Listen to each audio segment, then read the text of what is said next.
You cannot be serious. This is an outrage.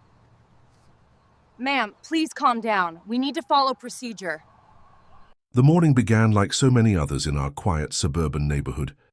The streets were lined with maple trees that were just beginning to shed their leaves in fiery bursts of orange and red. The air had that crisp edge of late autumn, the kind that hinted at winter's approach, but still carried the warmth of lingering sunlight. My wife, Emily, had just returned from her shift at the hospital. She looked drained, her hair slightly disheveled from hours spent beneath fluorescent lights, but her spirit remained bright as always. She parked her car neatly in the driveway, waved politely to a couple of neighbors walking their dogs, and stepped onto our porch with her medical bag slung over one shoulder.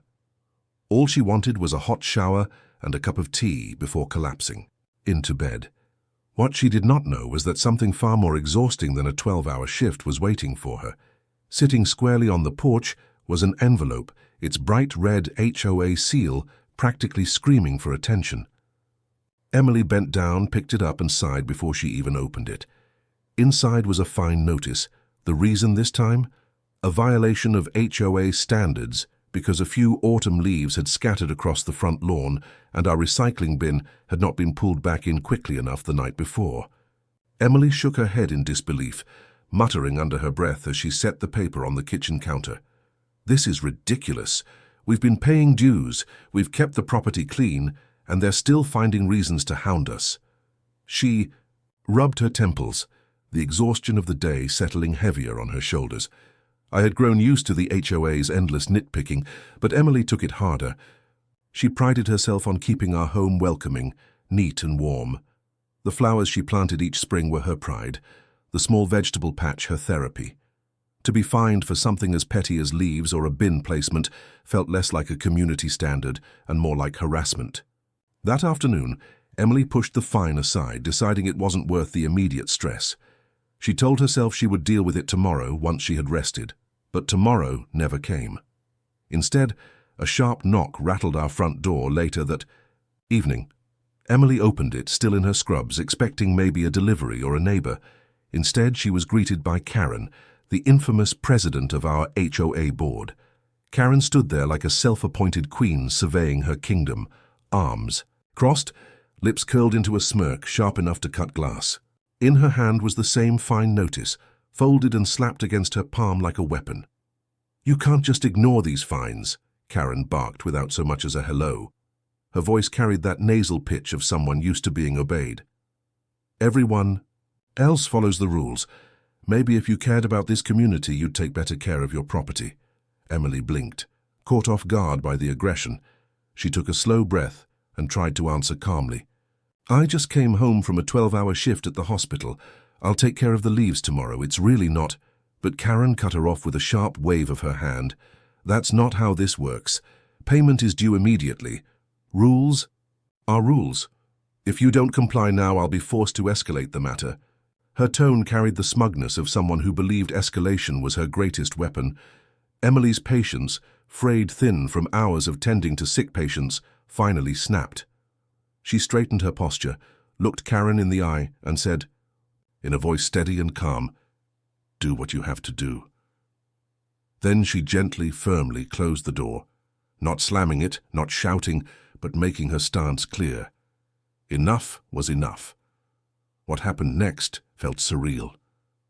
Karen, visibly fuming on the front step, pulled out her phone and began pacing the street like she was patrolling her personal empire. She muttered loudly enough for Emily to hear fragments. "Won't get away with this. Disrespect. Call. Right now." Within minutes, the unmistakable flash of blue and red lights cut across the quiet neighborhood. A police cruiser pulled up, its siren mercifully off, but its lights casting sharp colors across the tidy houses. Emily's heart sank. She actually called the cops. "Over leaves," she whispered in disbelief. From across the street, blinds began to shift, and curious eyes peeked out as neighbors watched the drama unfold. It was the kind of spectacle Karen thrived on, public, humiliating, designed to make an example out of anyone who dared defy her authority. The officer stepped out of his car, clipboard in hand, his expression neutral but professional. Karen rushed to him like a child running to a parent, practically bouncing with the joy of her own self-importance. She pointed at our house and raised her voice, making sure every neighbor within earshot could hear. "Officer, this homeowner refuses to comply with HOA regulations. She's breaking the rules, ignoring fines, and now she's defying me. You need to do something." The officer listened with a polite nod, then approached our door. His knock was steady, his demeanor calm, but Emily's hands trembled slightly as she opened it. She had dealt with emergencies, with people on the brink of life and death, but something about being confronted like this, in her own home, over something so absurd, rattled her. "Good evening, ma'am," the officer said evenly. "Can you tell me what's going on here?" Before Emily could answer, Karen barged in verbally, her voice rising to a shrill pitch. "She refuses to pay her fines. She doesn't care about the rules. She doesn't care about the neighborhood. Arrest her or force her to comply." The officer held up a hand, his tone firm but professional. "Ma'am, I'll hear from her directly." He turned back to Emily, who explained the situation. The long shift at the hospital, the fine over, leaves, the constant nitpicking, the harassment. She spoke calmly, though her voice wavered with a mix of exhaustion and indignation. The officer listened carefully, his expression unreadable. Then, something caught his eye. Over Emily's shoulder, hanging in the living room above the mantel, was a framed certificate. A simple display, but one that carried weight. My certificate. The officer's brow furrowed as he squinted, stepping just slightly to see more clearly. His eyes widened, and his jaw slackened. "Wait," he whispered under his breath.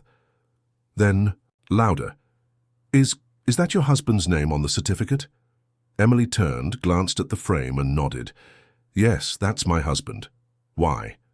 The officer straightened immediately, his casual neutrality vanishing. His posture grew rigid, his tone respectful. He cleared his throat. "Ma'am, is your husband Judge Williams?" Emily nodded again, now confused. "Yes, that's him." "Why?" Behind her, Karen scoffed loudly, rolling her eyes. "What difference does that make? Just fine her already. You have the authority, don't you?" But the officer no longer looked at Karen. His eyes were locked on Emily, and his voice carried a mixture of respect and caution as he spoke the words that shifted the entire night. "Because," he said slowly, "that means your husband is my boss." The living room had fallen silent after the officer's words, silence so heavy it pressed against the walls like a storm waiting to break. Emily blinked, unsure if she had heard correctly. My name, my title, spoken with that kind of reverence by the man in uniform. It was enough to stop Karen's tirade cold.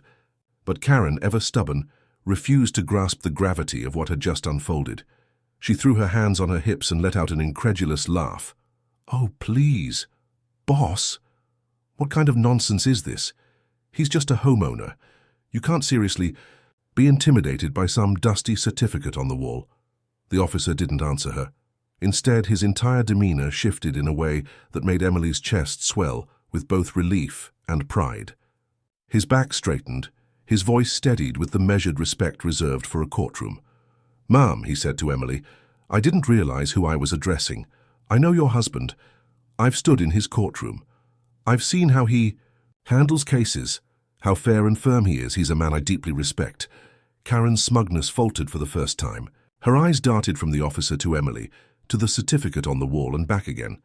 She opened her mouth as if to argue, but nothing came out. The certainty she had wrapped herself in, the confidence she had in her power, was slipping, like sand through her fingers. Emily, still stunned, finally spoke. "I didn't want to bring him into this. This has nothing to do with my husband's work. This is just harassment, plain and simple. All I wanted was to come home after a long shift and rest. But this," she gestured toward Karen, her voice quivering with both exhaustion and strength. "This has gone too far." The officer nodded. "You're right. And calling 911 for something this trivial is not only wasteful, it borders on abuse of emergency services. This is not a criminal matter, and it should never have been treated as one. Frankly, it's an embarrassment." He turned his gaze to Karen, and the shift in his tone was unmistakable. "And as for you, you're lucky. If your actions tonight had been brought before the judge, I think you'd have a lot to answer for." Karen's face drained of color. The swagger, the sharp tongue, the superiority she wielded like a sword, gone in an instant. For the first time since Emily had known her, Karen looked small, fragile even, like a child caught red-handed, and, suddenly aware of the consequences, Emily crossed her arms, her exhaustion now sharpened into resolve. "This has to stop. We've paid every due. We've followed every reasonable rule, but the constant harassment over leaves, bins, flowers, paint swatches, it's harassment, not community service. I've let it go for too long." The officer shifted uncomfortably, clearly aware of the delicate line he was walking. "Ma'am, would you like me to file a report on this? It would formally document what happened here tonight. It could also be used if you choose to escalate matters." Emily hesitated. A part of her wanted to slam the door, to retreat into the quiet of her home, to wash away the stress of this encounter. But another part of her, the part that had endured too many fines, too many notices, too many door knocks from Karen, refused to back down. "Yes," she said firmly, "file the report. My husband will know exactly what to do with it." Those words landed like thunder in the air. Karen, who had been teetering on the edge of collapse, finally broke. "Wait. No, there's no need for that. This is all just a misunderstanding, a miscommunication. I didn't mean to." But Emily's voice cut sharp through the room. "You meant every word. You called the cops on me, you tried to humiliate me in front of our neighbors, and you've made it your mission to make my life miserable. No more." It was then that I stepped through the front door. I'd been working late at the courthouse, my briefcase heavy in my hand, unaware of the storm brewing in my own living room. But the sight that greeted me stopped me in my tracks. My wife pale but resolute, a police officer standing respectfully to the side, and Karen, the HOA president, who had made herself our personal tormentor, looking as if the ground beneath her feet had just vanished. "Judge Williams," the officer said quickly, his tone more formal now. "Good evening, sir.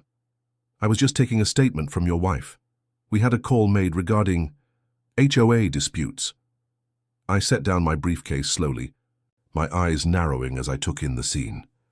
Emily met my gaze, her eyes shimmering with both weariness and fire. I didn't need her to explain. I could read the entire story in the tension of her shoulders. "Officer," I said, my voice even but carrying the weight of authority honed from years on the bench, "thank you for responding. I trust you can see this was a misuse of your time and resources." The officer nodded. "Yes, sir, I'll be filing a report documenting the incident. It won't reflect well on the individual who made the call." Karen stumbled forward, her hands wringing. "Judge Williams, please, you don't understand. I was just doing my job, enforcing the rules, trying to keep the community in order. By calling the police on my wife over leaves?" My voice hardened, the courtroom edge slipping into my tone. "By harassing her when she returned from a 12-hour hospital shift? By attempting to use law enforcement as a tool for your own ego?" Karen opened her mouth to reply, but no words came. Her face was pale, her confidence shattered. For the first time she stood exposed, not as the enforcer of rules, not as the queen of the HOA, but as a bully stripped of power. I stepped closer, my voice dropping into the calm, deliberate cadence I used when delivering verdicts. "Karen, hear me clearly. I'm not just your neighbor. I am also the judge who oversees this jurisdiction, and if you think your behavior tonight, or the pattern of harassment you've directed at my family, will go unchecked, you are gravely mistaken." The room was silent except for the steady tick of the clock on the wall. Emily exhaled slowly, her body finally releasing the tension that had wound through her all evening. The officer nodded, confirming everything I had said with the authority of his own presence. Karen's shoulders sagged. I didn't know," she whispered, her voice trembling. "I didn't know who you were." "That's the problem," I said firmly. "You treat people based on what you think you can get away with. You abuse power when you think no one is watching. But someone is always watching. And tonight, you've crossed a line that cannot be ignored." Karen's eyes welled with tears as she muttered an apology, shallow, half-formed, born of fear rather than remorse. But it didn't matter. The balance of power had shifted forever. She turned on her heel and scurried from the house, her reign of intimidation crumbling behind her. The officer finished his report, handed me a copy, and with a respectful nod, left us in peace. When the door closed, Emily collapsed into my arms, the weight of the night finally spilling out in quiet sobs. I held her tightly, whispering assurances that it was over, that she would never face Karen's wrath alone again. And as the siren lights faded down the street, I knew one thing for certain. Karen had tried to make an example out of my wife. Instead, she had exposed herself, and in doing so, sealed her own downfall. If you enjoyed this story, don't forget to like, subscribe, and hit the bell icon so you never miss the next drama from HOA Karen Stories. Share your thoughts in the comments. Have you ever faced a Karen like this?